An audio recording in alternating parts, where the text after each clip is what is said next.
The Secret of the Ages by Robert Collier, Volume 5, Chapter 14. The Ark of the Covenant.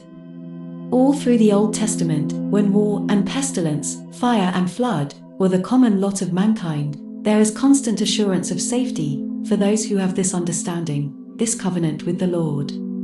Because thou hast made the Lord, which is my refuge, even the Most High, thy habitation, there shall no evil befall thee, neither shall any plague come nigh thy dwelling, for he shall give his angels charge over thee to keep thee in all thy ways. That is his agreement with us, an agreement which gives us the superiority to circumstances which men have sought from time immemorial.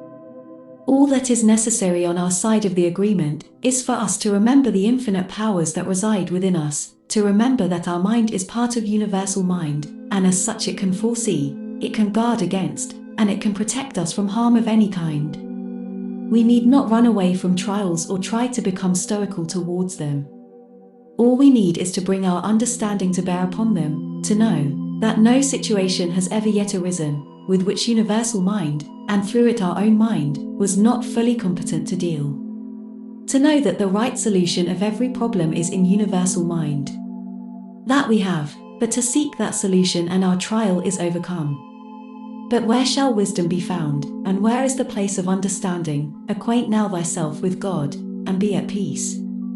If evil threatens us, if failure, sickness or accident seems imminent, we have only to decide that these evils do not come from universal mind, therefore, they are unreal and have no power over us. They are simply the absence of the right condition, which universal mind knows. Refuse, therefore, to see them, to acknowledge them, and seek through mind for the right condition, which shall nullify them. If you will do this, you will find that you can appropriate from mind whatever you require for your needs, when you require it. The greater your need, the more surely it will be met, if you can but realize this truth. Fear not, little flock, said Jesus, for it is your Father's good pleasure to give you the kingdom. Remember that. Your thought is all-powerful, that it is creative, that there is no limitation upon it of time or space, and that it is ever available. Forget your worries, forget your fears. In place of them, visualize the conditions you would like to see, realize their availability, declare to yourself that you already have all these things that you desire, that your needs have been met. Say to yourself, how thankful I am that mind has made all these good things available to me. I have everything that heart could desire to be grateful for. Every time you do this, you are impressing the thought upon your subconscious mind. And the moment you can convince your subconscious mind of the truth of it, that moment your mind will proceed to make it true. This is the way to put into practice the Master's advice. Believe that ye receive it, and ye shall have it. There is no condition so hopeless, no cause so far gone, that this truth will not save it.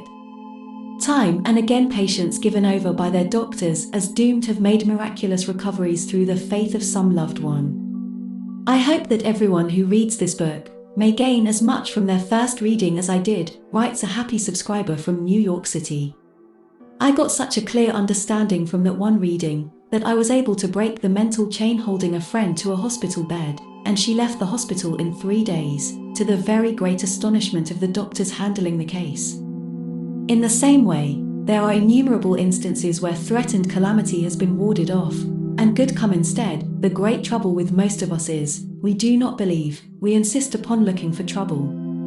We feel that the rainy day is bound to come, and we do our utmost to make it a surety by keeping it in our thoughts, preparing for it, fearing it. Cowards die many times before their deaths, the valiant never taste of death but once. We cross our bridges a dozen times before we come to them. We doubt ourselves, we doubt our ability, we doubt everyone and everything around us, and our doubts sap our energy, kill our enthusiasm, rob us of success.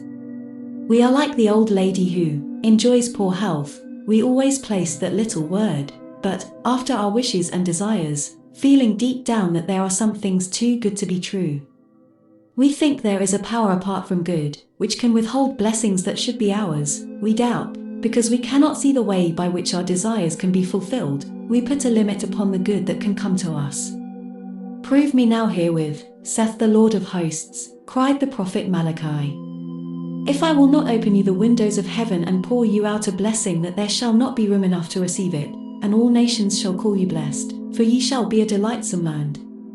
Your mind is part of universal mind, and universal mind has all supply you are entitled to, and you can have just as much of that supply as you are able to appropriate. To expect less is to get less, for it dwarfs your power of receiving. It doesn't matter what your longings may be, provided they are right longings.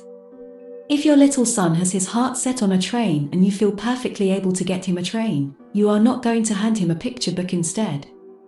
It may be that the picture book would have greater educational value, but the love you have for your son is going to make you try to satisfy his longings as long as those longings are not harmful ones.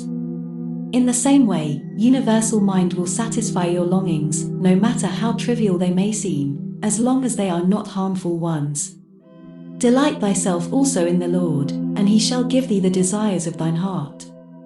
If we would only try to realize that God is not some far-off deity, not some stern judge, but the beneficent force that we recognize as nature, the life principle that makes the flowers bud, and the plants grow, that spreads abundance about us with lavish hand.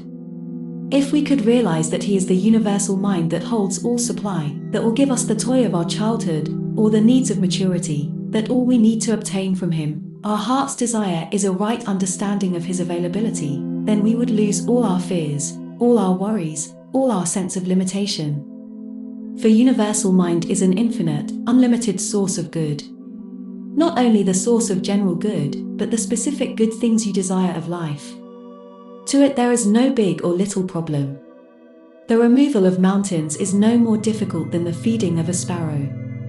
And to one, like the Master, with a perfect understanding, the miracle of raising Lazarus from the dead required no more effort than the turning of the water into wine. He knew that universal mind is all power, and there cannot be more than all.